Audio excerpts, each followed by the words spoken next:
There's no such animal. Huwag kayong magtanong kasi kay Dan Fernandez, puro mali advice niyan. Nag-google lang yan eh. Speaking of that, ito pang isang strategy na style bulok eh. Noon, si Gordon attempted to extend yung detention ng mga kliyente ko dun sa Farmally by saying, magpa-file muna kami ng preliminary report. Kasi, under the doctrine of Balag versus Blue Ribbon, pag nag-file ka na ng report, dapat yon functus officio na yung iyong committee, dapat lahat ng contempt orders lifted. Si Gordon tried to go around that by saying na preliminary report, wala pong ganun sa rules ng preliminary report. That's BS. Palusot yun. Pag nag-file ka ng report, that's it. Yun na. Tapos na. Functus officio ka. Yet, they want to bend the law.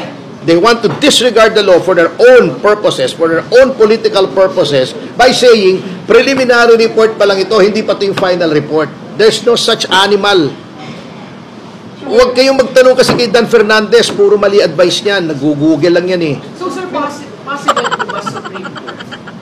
Well, habeas corpus ano naman, pare-pareho naman ang jurisdiction.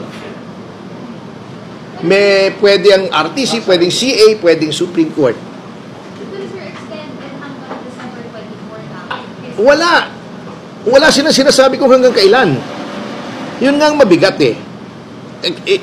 You can readily see yung kalokohan dito eh.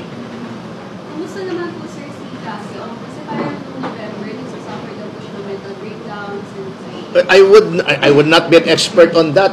We will just leave it to her doctors to determine her state of mental health. I would not want to conjecture. pero may update, sir, dun sa parang request po yun na magkaroon ng companion. Let me check, ibang lawyer nag-handle noon eh. Pero, dapat naman yung strictures that govern convicted prisoner should not cover her. Hindi naman siya convicted eh. Yun lang ang amin. Hindi mo pwedeng sabihin special treatment yun. Kasi she has not been found guilty of any crime. She has not been charged of any crime.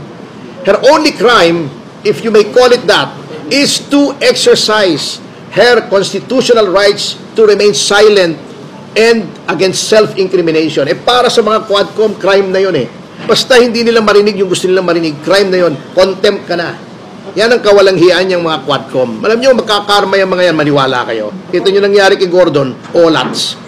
Meron bang limit under the law kung how long you can be held in contempt? Dapat, dalawa eh. When a committee report is filed and or when that particular Congress, in this case the 19th Congress, adjourns.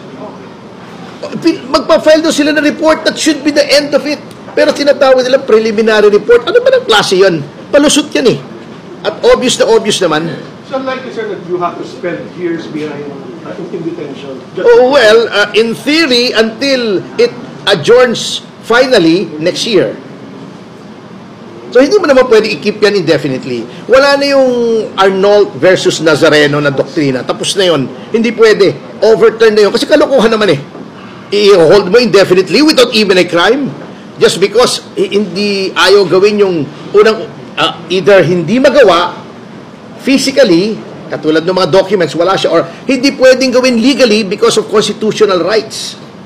And then sasabihin nila, hindi daw applicable sa kanila, sasabihin ni Luistro. Sinulatan ko sila, ayaw na lang nila ilabas. Sinabi ko sa kanila, nag-cite ako ng mga cases that the right to remain silent and against self-incrimination applies to all proceedings, administrative, legislative, criminal, civil. Merong ganung kaso. Pero hindi nila ilalabas kasi pahiya sila eh. Sir, sorry, balikan ko lang po yung kailan niyo po ipapay. Kasi you said... Wala pa eh. We're still looking, sabi ko nga, baka naman may shred of humanity pang natitira kahit papaano dito sa... Parang indefinite na po yung order and umaasa nga po kayo. Pero hanggang kailan kayo, sir, aasa? Well, as long as we can, because we still would like to give the Quadcom the benefit of the doubt, pero kung talagang hindi na sila tao, then we will have to do what we have to do. Marami naman kaming maaaring magawa eh.